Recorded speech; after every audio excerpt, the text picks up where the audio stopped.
All right, y'all. I have reached my limit on influencer excuses. With everything that's been going on lately, people, rightfully so, are being held accountable for their actions. And honestly, it's about time.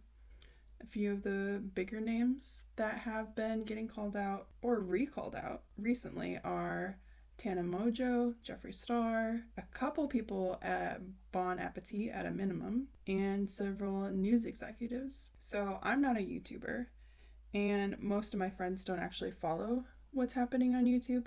So I've definitely felt like I needed a space to vent my frustrations as I've been watching this all unfold. Now, I know that there are certain words that YouTube doesn't like, so if it sounds like I'm taming this down, that's why. So, when it comes to influencer apologies, I have noticed a few things that each apology seems to have in common. Basically, the anatomy of an influencer apology is I was young. It was a different time. I was just being edgy. Alright, so let's address being young. Can you do stupid stuff when you're young? Absolutely. Can you regret being ignorant? Definitely. But for these people to pretend they had absolutely no idea that the things they were doing were offensive is basically like them saying they've been living under a rock for the past 20 years. For them to continue claiming that the 2000s was a different time is just sheer ignorance. When I look back on my life, I can't remember a single time when I didn't know that blackface was not okay. There also wasn't a time when I didn't know that the hard R on the N word was extremely offensive. So, because of that, it got me thinking, how many times throughout history has the Black community specifically made it common knowledge to the rest of the world that these things aren't okay, and how many times have we continued to ignore it? Because for me, I specifically remember colleges, celebrities, things like that getting called out for this stuff as I was growing up. So, with all these people being like, oh, it was just such a different time, I'm starting to think like, am I remembering things wrong? Was I living in an alternate timeline from all these influencers? So I went ahead and compiled some research for y'all because I am tired of white people acting like 10 years ago was the equivalent of things before the 1960s. So let's get into the history of blackface a little bit. The history is so much more extensive, and in this video, I'm not going to get into all the specifics of why it's so offensive. So right now, I'm just specifically covering a few points in our recent history where it was just widely known that using blackface in any way was offensive. So to start out, the NAACP formally denounced using blackface in the 1950s. The 1950s, yeah. They literally started a campaign to end blackface in the 1950s.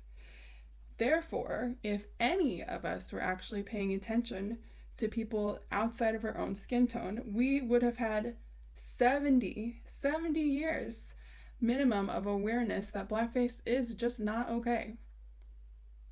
So that makes me ask myself, did it not matter because the people asking us to stop were Black? Which makes me think, you know what the difference was 10 years ago?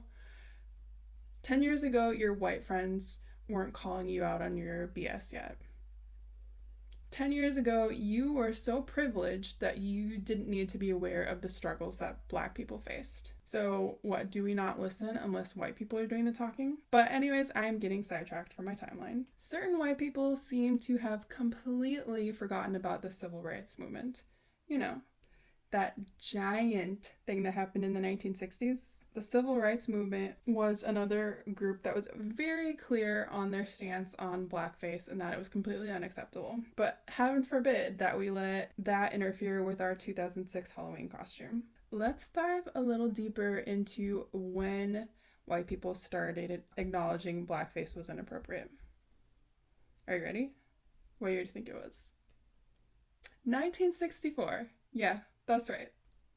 All the way back in 1964. Philadelphia, don't know if they still do this, but apparently they had something called the Mummers Parade. All the way back in 1964, they created a policy ruling out the use of blackface in the parade. Same year, 1964, March of Dimes also stopped using blackface. But maybe With your white skin, you were privileged enough that you didn't need to fully understand the suffering that Black people have continued to experience throughout history. The 2000s were a different time, right? So let's jump ahead to what our knowledge was in the 2000s. Does anyone remember that Ashton Kutcher Pop Chips ad in 2012? Yeah, that's right. There was so much backlash that the ad ended up being pulled shortly after.